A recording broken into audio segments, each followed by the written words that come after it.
ప్రజలకు ఉత్తమ పోలీస్ సేవలు అందించడమే లక్ష్యమన్నారు గుంటూరు జిల్లా ఎస్పీ వకూల్ జిందాల్. ప్రజలకు ఉత్తమ పోలీస్ సేవలు అందించడమే లక్ష్యం. గుంటూరు జిల్లా ఎస్పీ వకూల్ జిందాల్ ప్రతి సోమవారం గుంటూరు పోలీస్ కార్యాలయంలో నిర్వహించబడే ప్రజా సమస్యల పరిష్కార వేదిక కార్యక్రమం ద్వారా ప్రజలు స్వేచ్ఛగా తమ వినతులు, ఫిర్యాదులు పోలీసు ఉన్నతాధికారులకు నేరుగా తెలియచేయవచ్చని గుంటూరు జిల్లా ఎస్పీ వకూల్ జిందాల్ తెలిపారు. సోమవారం ఉదయం 10 గంటల సమయంలో గుంటూరు జిల్లా పోలీస్ కార్యాలయంలో నిర్వహించిన పీజీఆర్ఎస్ కార్యక్రమంలో గుంటూరు జిల్లా ఎస్పీ వకూల్ జిందాల్ పాల్గొని ప్రజల నుండి ఫిర్యాదులను స్వీకరించారు. ఈ కార్యక్రమంలో ఇతర జిల్లా పోలీస్ అధికారులు కూడా పాల్గొన్నారు.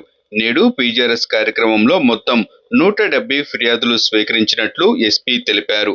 వీటిలో ఆర్థిక అంశాలు, గొడవలు, బెదిరింపులు, కుటుంబ తగాదాలు, వివిధ రకాల మోసాలకు సంబంధించి ఫిర్యాదులు వచ్చినట్లు వెల్లడించారు. స్వీకరించిన ఫిర్యాదులు ఆన్లైన్ ద్వారా సంబంధిత పోలీస్ స్టేషన్కు పంపించి నిర్దేశిత గడువులోగా పరిష్కారం చేయాలని ఆయా పోలీస్ స్టేషన్ అధికారులకు ఆదేశాలు జారీ చేశామన్నారు.